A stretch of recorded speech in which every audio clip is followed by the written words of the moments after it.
স্বামী যদি ইন্তেকাল করে জি। এবং স্ত্রীর মোহর পরিশোধ করা হয়নি, এক্ষেত্রে করণীয় কী হবে? স্বামীর সেই সম্পদ থেকে তার স্ত্রীর সেই এটা যারা মোহরানা পরিশোধ আছেন করতে দেখেন পারবেন এখানে কিনা? শরীয়তে যতগুলো আছে কোনো মানুষ মারা গেলে তার সম্পদ থেকে প্রথম হচ্ছে তার দাফন কাফনের ব্যবস্থাটা করা, জি। তার জিজ।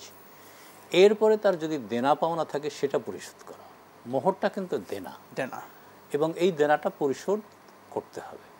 তারপরে হচ্ছে ওসিয়ত, সে যদি করে থাকে এটা আমার পক্ষে দান করে সেটা পরে, কিন্তু মোহরটাকে যদি দেনা হিসাবে থাকে এটা উচিত তার ওয়ারিসদের এটা আগে পরিশোধ করা, তারপরে তখন অন্য কাজ করা। যদিও মহিলা তার স্বামীর সম্পদ পাবে কিন্তু তার হক, এটাও কিন্তু হক, তার দুইটা হক একসাথে হয়ে যাচ্ছে, একটা হচ্ছে মোহর আর একটা হচ্ছে ওয়ারিস, মিরাস। তো এইটাকে অবশ্যই আদায় করা উচিত, এই বিষয়ে আমাদেরকে সচেতন হতে হবে। এবং এইটা আপনি দেখেন যে দাইন যেটা মানে ঋণ, এটাও তো এক প্রকার ঋণ থেকে গেল। এবং রাসূলুল্লাহ সাল্লাল্লাহু আলাইহি ওয়াসাল্লাম বলতেছেন যে একজন শহীদের সব গুনাহ আল্লাহ তাআলা মাফ করে দেবেন, কিন্তু ঋণ থাকলে আল্লাহ মাফ করবেন না। তো এই বিষয়টা আমাদেরকে খেয়াল রাখতে হবে।